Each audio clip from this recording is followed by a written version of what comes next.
안녕하세요. 오늘은 제가 바로 간호학과 Q&A 영상을 한번 준비를 해봤습니다. 왜 준비했냐라고 하면은 이제 딱 대학교 입학 시기가 다가오잖아요. 그래서 간호학과를 졸업한 선배로서 내가 도움이 될 수 있는 게 무엇이 있을까 해서 제가 입학할 시기 때도 저도 엄청 궁금해가지고 막 찾아다녔던 기억이 있거든요. 그걸 그대로 한번 해소시켜주고 싶어서 Q&A 영상을 한번 준비를 해봤어요. 바로 들어갈 거고요. 질문들은 어떻게 구성을 했냐면요. 제가 학과 시절에 유튜브를 잠시 했었습니다. 그때 받았던 질문들이랑 후배분들한테 받았던 질문들을 같이 모아가지고 구성을 해봤어요. 그럼 바로 Q&A 들어가도록 하겠습니다.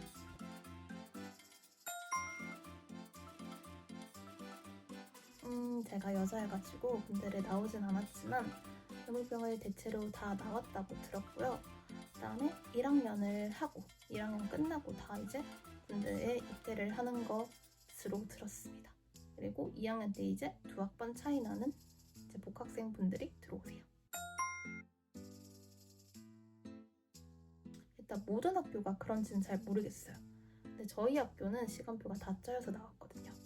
그래서 입학할 때 반별로 시간표가 존재를 했어요. 그래서 그 시간표에서 내가 마음에 드는 반을 선택을 해가지고 그 선택한 반이 4학년까지 쭉 이어지는 형식이었거든요. 선택 과목 같은 경우에는 시간표를 보고 내가 공강을 만들어야겠다 해가지고 조정해가지고 시간표를 구성했어요. 저는 일단 통학이랑 자취를 두 가지 했었는데요. 자취도 40분 거리에 해가지고 거의 통학로의 입장으로 보시면 될 것 같아요. 그래서 통학로의 입장으로 보면은 가까운 곳이 최고다. 가까운 곳이 최고예요, 여러분. 일단 체력이 제가 없었던 편이기도 했는데 체력이 너무 힘들더라고요. 집에 오면은 엄청 지쳐요. 이제 시간 소비가 또 이동하는데 많이 소모된다. 저는 통학이 너무 비추합니다. 간호학과라는 자체가 시간 관리랑 체력 관리가 너무 중요한 학과잖아요. 그래서 지금 저의 입장에서는 기숙사를 좀 추천해요. 왜 그러냐면 기숙사는 일단 가깝다라는 장점이 정말 메리트고요. 또 기숙사 자체에서 잘 맞는 동기를 만나게 되면은 그 동기랑 자료 공유 이런 것도 할 수 있고 또 시험 기간 때 교수님별로 찝어준 포인트들을 먼저 공유하면서 공부를 할 수 있다 라는 점에서 지금은 돌아간다면 기숙사를 선택할 것 같아요. 근데 개개인별로 좀 단체 생활에 익숙하지 않은 분들은 1인 기숙사 있으시면 거기 가셔도 될 것 같고 자취를 한다고 하면은 정말 가까운 데 잡으시는 걸 추천드릴게요. 저는 동아리를 추천합니다. 제가 동아리를 했었던 사람이기도 하고요. 왜 추천을 하냐? 장점이 너무 명확해요. 일단 자료 공유, 선배들의 팁, 책 물려받기. 선배들뿐만 아니라 동기들과의 친목, 인맥 이런 게 저는 같은 소속감에서 나온다 생각하거든요. 그거를 위계 질서 없이 이루어질 수 있는 곳이 동아리이기 때문에 가입하시는 게 훨씬 이득입니다. 그래서 학생회를 했었던 친구한테 물어봐서 좀 답변을 좀 첨부해 보도록 할게요.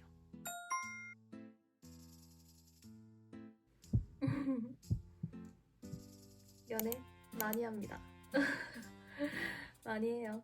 같은 수업 듣는 친구들 안에서도 커플이 있었고 그냥 학교 안에서 다른 과랑 사귀는 애들도 있었어요. 미팅은 솔직히 잘 모르겠는 게 제가 앞서 말했듯이 코로나 세대여서 모릅니다. 근데 나중에 애들한테 들어보니까 하긴 하더라고요.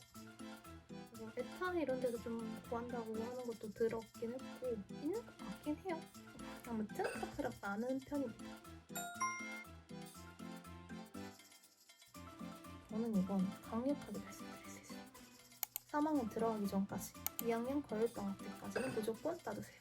나중에 늦게 커트라인 맞추려고 하면 정말 죽을 맛이거든요. 이게 점수 나오는데도 시간이 소요되잖아요. 그러니까 최대한 안전하게 2학년 때까지는 따두시는 거를 정말 말씀드리고 싶어요. 많습니다. 그러니까 걱정 마시고 들어오셔서 지내시면 됩니다. 간호학과 안에서는 1학년들은 그냥 다 같은 병아리예요. 그래서 똑같은 선에서 시작을 하니까 너무 걱정 안 하시고 들어오시면 될 것 같아요. 노세요. 간호학과를 입학하고 나면은 좀 새로운 환경이다 보니까 그냥 꿈꾸던 대학과는 좀 다른 분위기일 수도 있어요. 간호학과가 다른 말로 고등학교 5학년 이렇게도 말을 하잖아요. 대한 자유를 누리고 오세요. 그럼에도 나는 공부를 좀 하고 싶어요. 문과라서 걱정이 돼요. 라고 하시는 분들은 저도 근데 문과였거든요. 또 잘 적응했고 졸업도 잘했으니까 너무 걱정하지 않으셔도 됐고 이과 과목 중에 생화학인가요? 제가 생명 관련 과목을 좀 듣고 오시면 좋을 것 같은데 생화학 관련 과목을 좀 해오시면 좋을 것 같다라고 말씀드리고 싶습니다. 그리고 노는 거 말고 제가 개인적으로 좀 추천드리고 싶다라고 하는 거는 간호학과와 관련된 목표를 좀 세워두고 오시면 좋을 것 같아요. 간호학과에 오신 분들이 취업이 잘 돼서 이렇게 생각하고 지원하신 분들이 꽤 있을 것 같아요. 저도 마찬가지로 그랬고. 근데 그걸 생각으로 오게 되면은 조금 발걸음이 멈추기 쉽다라고 말씀을 드리고 싶거든요. 제가 많이 느꼈어가지고 목표가 없는 사람이랑 목표가 있는 사람은 확연히 그걸 추구하는 속도가 좀 달라지더라고요. 내가 간호학과에 들어가서 나 교직기수반에 들어갈 거야. 그러면 어느 정도 성적을 받아야 되지? 이 정도까지는 좀 알아오면 좋겠어요. 그리고 적어도 내가 목표로 하는 병원 하나쯤.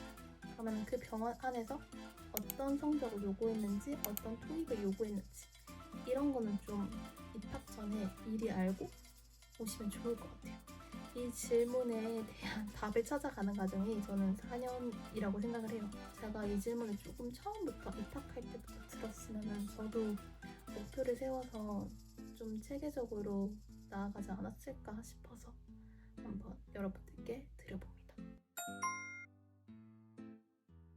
가능은 합니다. 시간이랑 체력을 좀 관리를 잘 하셔야 돼요, 그 대신. 그래서 최대한 한다면 2학년까지 하시는 걸 추천드려요.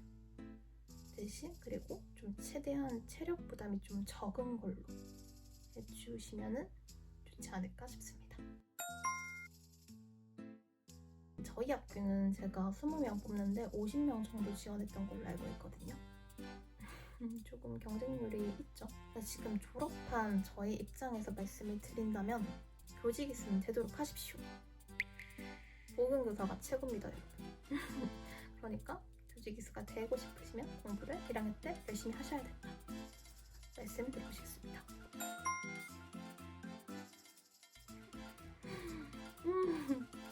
엄청 많습니다. 엄청 많아요. 학년 올라갈수록 공부량도 엄청 늘어나고요. 과제량이 진짜 많아지거든요. 이제 2학년 때까지는 교내 실습만으로 이루어졌었는데 이제 3학년 때부터는 임상으로 나가잖아요. 그때부터 케이스 과제 이게 40-50장이 돼요. 그러면서 그거를 포함한 다른 과제도 있고 그 속에서 팀플 과제도 있고 근데 실습 과제만 있는 것도 아니죠. 이론 과목 과제도 있습니다. 그 안에서도 많은 것들을 해야 되죠. 그러다가 이제 시험 공부도 해야 되고 그렇게 4년이 흘러가요. 점점 양은 늘어가면서. 그러니까 공부량 과제량 엄청 많으니까 각오하시고 오시는 걸 추천드립니다.